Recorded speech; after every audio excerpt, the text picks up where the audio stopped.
Ahoy there, Captain Benzie here, coming at you with another ship fitting guide for EVE Echoes. Today we are looking at this absolute monstrosity of a battering ram, the Minmatar Cyclone. Humongous shout out and thanks to Krishek the Cruel for supplying this for this video.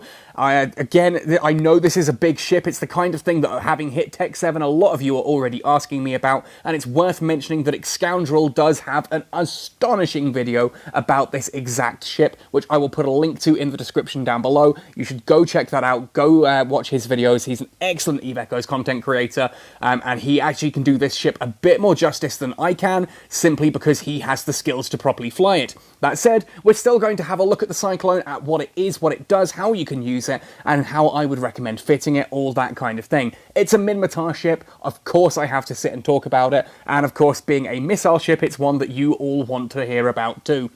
Anyway, if you do enjoy this video, let me know by hitting like on it, sub to the channel for all things EVE Echoes, ding that notification bell so that you never miss a video, and let me know what topics you want me to cover in future videos. Now, if that's a particular ship you want to see me cover in a ship fitting guide, do be aware it does take me a fair stretch of time to source that ship, to fit it, to play around with it, and get a decent enough fit to showcase. Anyway, finally as well, if you do want to help support this channel, you can do so by joining us on Patreon, details on screen now. Let's then have a look at the Minmatar Cyclone. For this one, we're going to need to jump into the Minmatar Republic ship tree, head all the way along to our Battlecruiser line, and then up to our first branch here, Tech Level 7 Cyclone Battlecruiser. This thing, I have to say, gosh, look at it. It's like a battering ram in space. It is a brutal looking ship, does have some pretty cool skins. I like the air one here, very unusual sort of colorations. That sort of turquoise colour on it is pretty cool. And the smoke grey, I'm not overly sure about these. I mean, it stands out for sure, but that kind of lime green effect to it, I'm not so sure.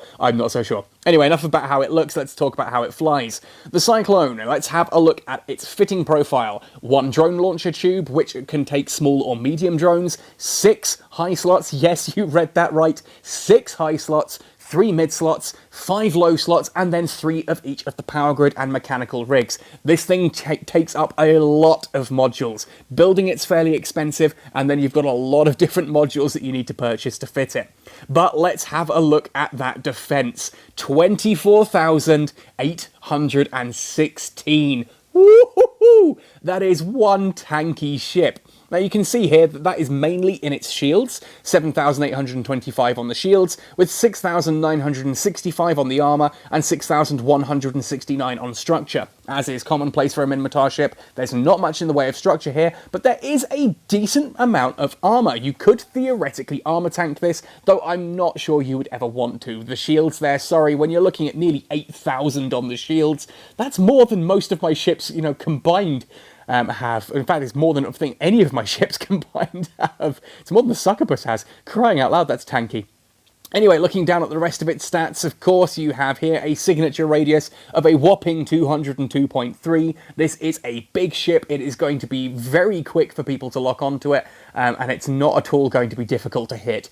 Turret tracking isn't going to have a hard time against that. Neither is missile application. That is a big ship. And speaking of locking on, scan resolution 196 is, of course, fairly low. It does take a while to lock onto things. As with all battlecruisers, be aware of that, especially going up against frigates and destroyers. It can take a long time to actually lock on. Finally, flight velocity of 214 is actually astonishingly fast for a ship of this size, and a warp speed of 2.7 actually puts this pretty close to sort of cruiser speed, despite the fact that it is a battlecruiser and thus a lot larger. Let's look at its trait description here. Now, it has a roll bonus to start with of 25% increase to medium missile torpedo velocity. That, of course, translates perfectly into range. 25% extra range, basically, that works out at. Plus a command burst module slot. Now, a lot of you have asked, what are these command burst modules? They're not in the game yet. In EVE Online, what they do is a quick pulse that kind of buffs up the rest of your fleet around you. Things like additional armor points or shield points, etc., for a brief period of time. They're not in EVE Echoes yet, so I can't guarantee what shape those will take once they're here in Echoes, but we'll see. We'll see how that works. Now, Advanced Medium Missile Torpedo Upgrade gives a bonus of a 5% reduction to activation time and a 5% increase to the explosion velocity. That means if you're training Advanced Medium Missile Torpedo Upgrade, then you are going to be firing those torpedoes faster, and you are going to be able to apply that damage better against faster moving targets. Remember, explosion velocity is all about applying damage to fast moving targets. Battlecruiser Command then gives an additional 7.5% increase to the amount that your shield booster boosts per activation. So if, for example, your shield booster were boosting 100, which it's not going to, it's going to be more than 100. If you were boosting at 100 per cycle, 100 plus the 37.5% means obviously you'd be getting 137 per cycle, which is a huge thing for keeping this thing alive. And again, with shields that size, I can't get over that. 7,825 on the shields. Woohoo! Tanky. You're going to be able to keep it alive for a long time with that shield booster, especially if you're lucky enough to have a friendly logistics pilot sitting behind you. I'll put a link to that video in the description above. I mentioned earlier that this Cyclone was sent to me by Krishek the Cruel, so again, huge thanks to Krishek for making this video possible. Now, when he sent it out to me, he even sent it with full fittings, so you can imagine what that audit timer was like. But it came across with full fittings, which allowed me to test it, try it, and get a feel for it instantly without having to worry about me then buying and trying out different types of fits. Now, having tried and tested this, I have to agree with pretty much everything he sent. There's a minor adjustment I've made, but we'll come to that in a moment. Now, for the top slots here, we've gone for a full complement of Republic Fleet medium missile launchers. Medium missile launchers because of that range. 36.34 kilometers gives an astonishing amount of range, considering I have nothing skilled in medium missiles other than medium missile operation 4. Upgrade obviously gives you extra range. Medium missile upgrade gives you extra range. So if you've got that up to 4 or even into advanced, obviously you'll be getting bonuses to the ship as well. The ship does get bonuses for medium missile upgrade. I don't have any skills there, but that will obviously up the missile range even more if you're skilling into that. Well worth doing. Yeah, okay, people would say, but what about frigates and destroyers? You don't ultimately need to worry. When you've got this much range, you can hit those from far enough away that by time they're getting close, you're finishing them off anyway, and the drone will do its job, because that's what the drone slot's there for. I would prefer that extra range. I have tried this with Rapids. Rapids, to me, are all very well and good against the smalls and the mediums, the small ships, and to a certain extent the mediums, but once you're in Tier 8 Anomalies and higher, you start to get Battlecruisers and battleships a lot more, at which point the medium missile launchers do enough damage against those, and actually it works out better DPS overall from what I've tried here with this ship. Again, that's me without the skills. You may have a different experience. That's how I found it. Medium missile launchers there for the range, strong damage. Now, the difference then comes between my fit and Krishek's fit here in the mid slots. When he sent this across to me, he had 3 medium up-air energy Nosferatus. That made the ship cap stable, or rather it made the ship appear to be capacitor stable. When you see capacitor stable on the right side of the screen here, and you've got energy Nosferatus fitted, that is assuming that the energy Nosferatus are in range and doing their job. As you can see, as soon as I've taken these off, I lose cap stability, but ultimately I wasn't going to be cap stable for the most part anyway, because of the short range of those energy Nosferatus. You wouldn't actually be using them. You're only capacitor stable if you're in the energy Nosferatu range, if the energy Nosferatus are what are making you capacitor stable, if that makes sense. As such, I've swapped those 3 out here for Mark 7 Stasis Webifiers. The reason for this being that if something like a frigate or destroyer does get a little bit too close for comfort, I can hit it with all 3 of these and shut its speed all the way down to help me apply the missile damage that little bit better. This works. This actually, with 3 of those, even a Slasher 2 takes one heck of a lot of damage from medium missiles. With Rapids, obviously, that would do even more to those, but again, the Rapids I personally found struggled against the battlecruisers and battleships that I was up against. The drone that we've gone for here is a Mark 7 Valkyrie. Medium drones are actually astonishingly good even against fast-moving small targets, so I would go for a medium drone if you can get hold of one, but of course, a small drone is better than no drone. Go for the medium if you can, but small drone will do if that's all you can get. Valkyrie, just because it's Minmatar and that's what's on hand, I suppose. Any medium drone will do, and of course, if you want to, you can add extras into the drone bay so that you can swap your damage type depending on what you're going up against. If you're going up against armor tanks, then yeah, the Valkyries are a great option because of that explosive damage, but you might want to go for, like, it's not Acolytes, I can't remember what they're called now, the Amar ones that do electromagnetic damage if you're going up against shield tanks and stuff like that. Now, talking about shield tanks, that of course takes us down to the low slots. Now, the low slots here, of course, we have a shield tanking ship, so Krychek has gone for full-on defense and shield tank here. I think this is actually the kind of thing he's going to be taking out into Dead Space Anomalies with us, and having a lot of fun there. So here we've got a Disaster Medium Shield Booster, Meta Level 8. This is a nice expensive bit of kit. Ultimately, the best shield booster you can get. Obviously, any incidental damage that you take to your shields, this is just going to repair up nice and quickly, keeps you in the shield for longer before hitting armor and, of course, hull. Then we move on to an Enterprise Reactive Shield Hardener. Again, reactive, adapts to the incoming damage. It reacts to the incoming damage. So if it'll start off here at 17.29% across the board, as you start taking damage, it will react to that particular damage type. So if you start taking electromagnetic, it will increase its electromagnetic resistance and instead will lose the other resistances. If it's not taking damage from a particular type of damage, it will lose its resistances to that type, and it will increase resistance to whatever it is taking. Very, very useful piece of kit.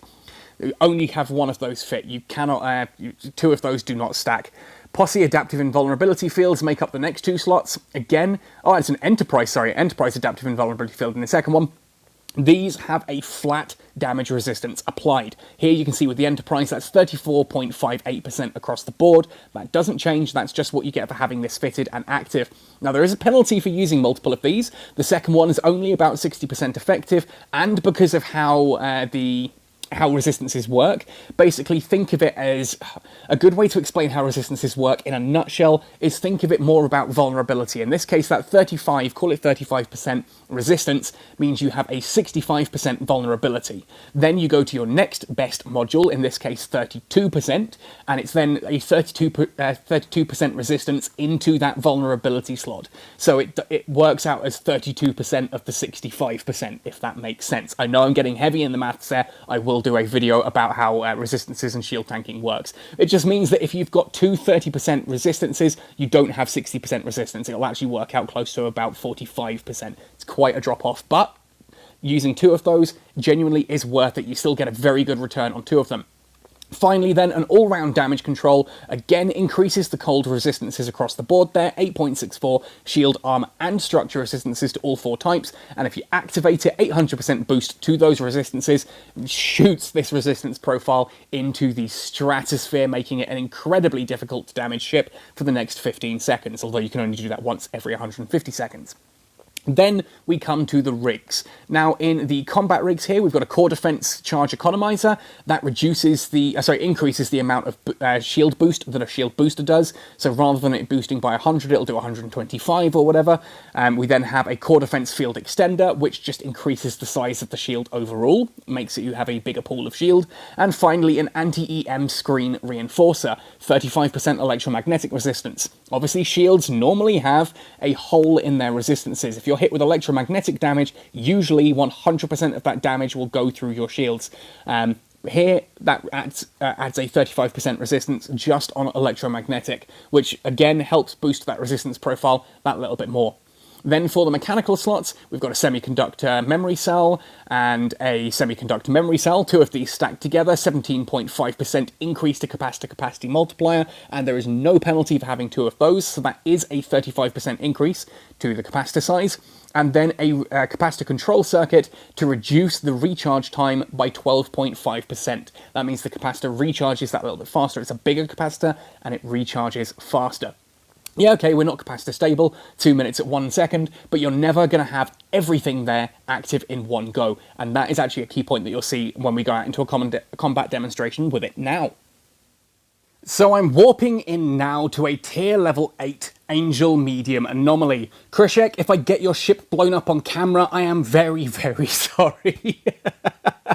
No, I shouldn't. I've done these kind of things before. Mainly smalls, in honesty, but not a medium can't be that much harder, right? Right?